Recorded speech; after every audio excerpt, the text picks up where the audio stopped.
Good morning, UPB OptionMillionaires.com. It's April 24th. It's a Thursday. It's a 5-year weekly chart here of the S&P 500 ETF, the spiders, starting out near the lows. And look at this trend. And I talk about this in the chat room seemingly every day, in my videos as well, that this market has been akin to drowning a beach ball in a swimming pool. You could drown it. The farther you try and drown it, the higher it bounces back. And so if you look at the start of 2014, we pulled back. We rallied to fresh new all-time highs, and then we pulled back recently. This red candle here is the tech wreck of 2014. Wow. I mean, I thought we were going to fall further than this, but I was talking to JB about it at OptionMillionaires.com, and that could be the correction that we were looking for.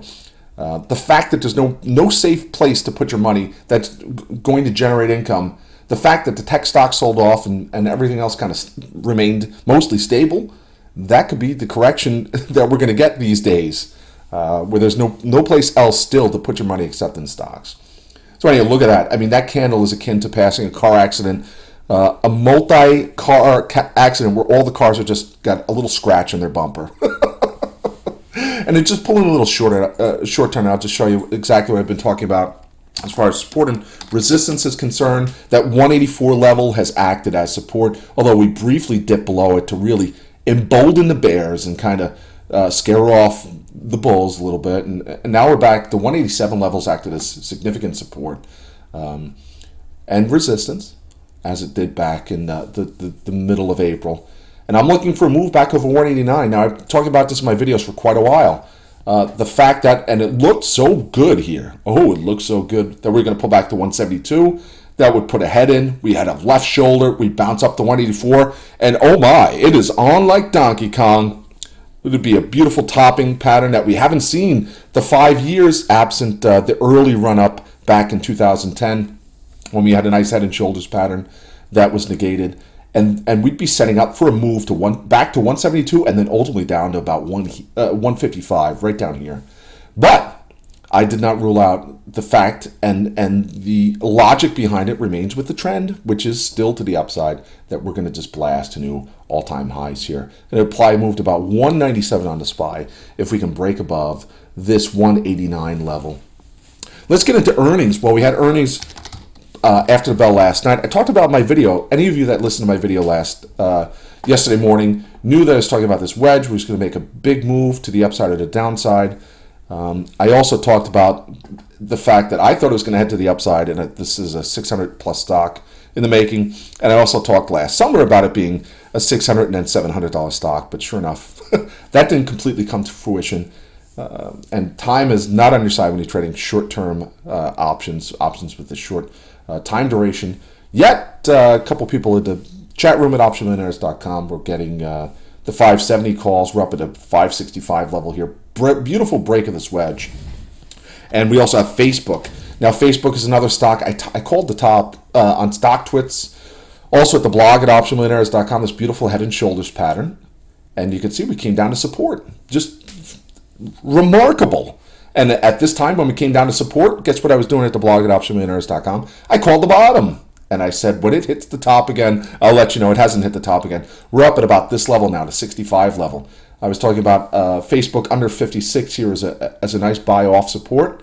And there we go. So the question is, how high? How high can it go? And I'm going to do a post up at the blog at OptionMillionaires.com to let you know some of my thoughts.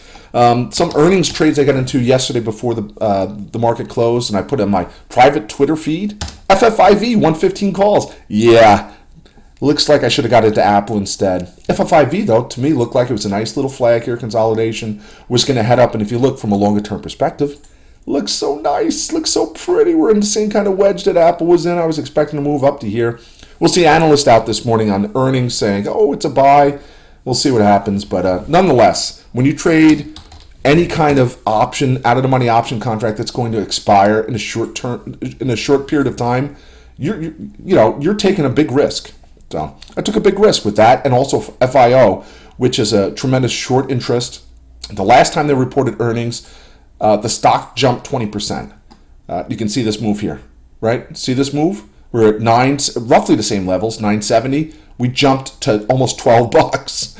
That's the kind of move I was expecting. Instead, if you look at the chart here, it's a beautiful bear flag. So I was kind of blinded by my own ignorance the fact that you expect history to repeat itself when you're trading out of the money stock options.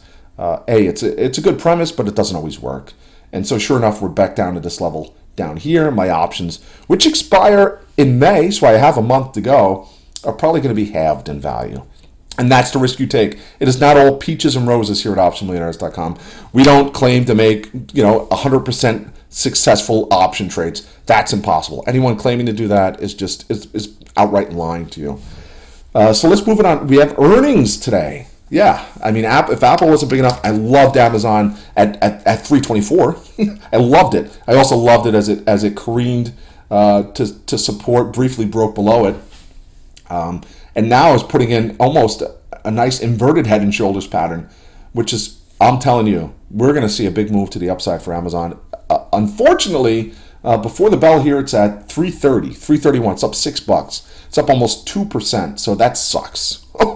The other problem is, and if you look at the beautiful Thinkorswim platform, let's put in, those are some FIO call options that I was looking at. You're looking at a $22 move. Woo! That gets you up to 50-something bucks. So any kind of the option, I was looking actually to 370s. If you look at the 370 calls, let me just pull them up real quick. The 370s are just going for a lot more than you would like them to go. Anyway, about 60 cents. You can even go to the 362.50s, $1. So if we get that $30 move, that gets you to 354. These dollar calls here at the 362.50 level, they ain't going to make you no money. So it's really tough there. It's really tough to trade out of money stock options for Amazon. Nonetheless, if we do get like a 12 to 15% rise, you're going to make significant profit on your options, out of the money options. But that's not the only earnings trade for after the bell today. We have DEC, which has been kind of just meandering along here. It was back in the 50s about, 2 years ago. Analysts came out, upgraded it, said it was a $100 stock. Look at this. It's in a channel, breaks out every once in a while, but for the most part, hey, looks like we're going to continue the upside with DEC. We have Mellanox, like this one here for upside. Some of the technology stocks have been really beaten down. So a move back up to former resistance. Also look at Microsoft. Reports earnings after the bell. The trend is your friend here as well since the start of 2013 has been on a tear. And I would expect to move to the upside for Microsoft. We have Pandora. Pandora reports earnings after the bell. Bounced off support. Looks primed for a move to 35. Got to be bullish in this market here, especially after the sell-off in some of these names. Starbucks. Starbucks moved to new record levels. It's been consolidating here. You're going to almost put in some sort of short-term head and shoulders pattern. I don't know, it's the left shoulder, maybe a little bit of a right shoulder topping pattern. But we'll see what earnings does for this stock. It's below former support. We'll see if we can get back up to that level. And then we have, before the bell tomorrow, we have Whirlpool, which has been on a tear. A lot of washing machines and dryers being sold in this wonderful economy. So let's look from a long-term perspective. You get to see what I'm talking about. I mean, it's been a complete buying frenzy. I don't know if your friend has 2 or 3 washing machines, but I do, and that's why Whirlpool is at just about record levels again. We'll see if it continues to the upside. I don't know, at these prices, tough to wrap your mind around, especially when you look at some of these stocks with the massive trend to the upside that they have. Look at it. Whirlpool was a $20 stock in 2009 as everybody was just hand washing their clothes, not using any kind of washing machine. And then suddenly, when the Federal Reserve started printing all this money, it's like, hey, we'll buy those washers and dryers before Whirlpool runs out of them. So you buy 3 or 4 of them just in case. The wife, you don't want the wife having to get her hands all wrinkled and stuff.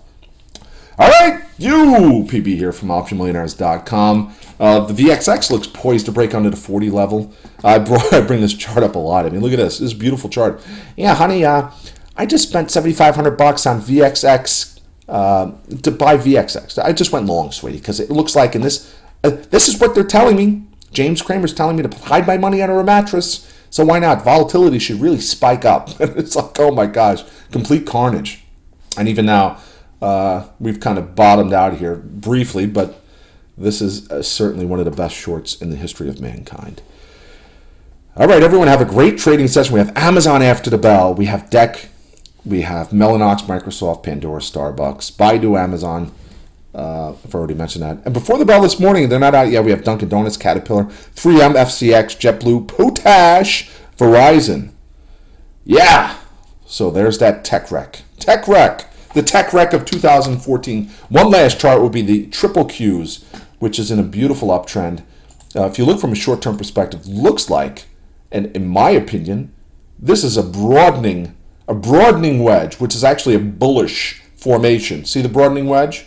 Basically, you have two trend lines that start pretty close to each other, and they widen, they broaden as the stock plays out over a couple months' time, and which is exactly what's going on with QQQ. And guess what happens? Boom! It blasts higher. So this is a very bullish pattern for QQQ, which has lagged the SPY, lagged it. And you can see it. The SPY was only down 0.25%. QQQ was down. Tech was down almost 1% yesterday. We're setting up for a sharp move to the upside. Hate to say it, but there's nowhere else to put your money, folks, except stocks. All right, UPB, OptionMillionaires.com. Hope everyone has a great trading day. I'll see you in the chat room at OptionMillionaires.com.